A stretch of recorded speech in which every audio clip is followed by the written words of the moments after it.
AWS route 53ல 7 routing policy இருக்குது. Last வீடியோவில் weighted பாலிசியை பற்றி பார்த்தோம்.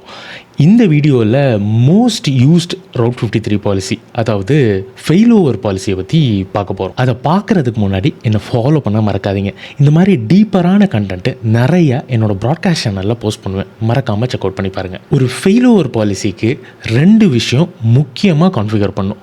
மொதல் விஷயம், ப்ரைமரி எண்ட் பாயிண்ட் ஒன்று க்ரியேட் பண்ணும்.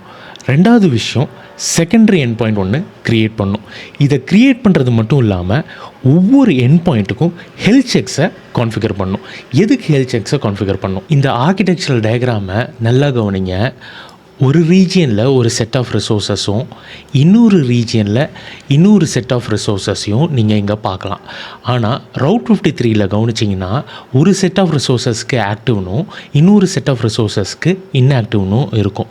பேசிக்காக இந்த ரீஜியன் ஃபெயில் ஆச்சுன்னா ஹெல்த் செக்ஸ் பண்ணி, ஸோ ஒரு ப்ரைமரி எண்ட் பாயிண்டில் ஒரு ஹெல்த் செக் இருக்கும். அந்த ஹெல்த் செக் ஃபெயில் ஆகும்போது செகண்டரி எண்ட் பாயிண்ட்டுக்கு சீம்லெஸ்ஸாக ஃபெயில் ஓவர் பண்ணுறதுக்கு நம்ம இந்த ஃபெயில் ஓவர் ரவுட்டிங் பாலிசியை யூஸ் பண்ணுறோம்.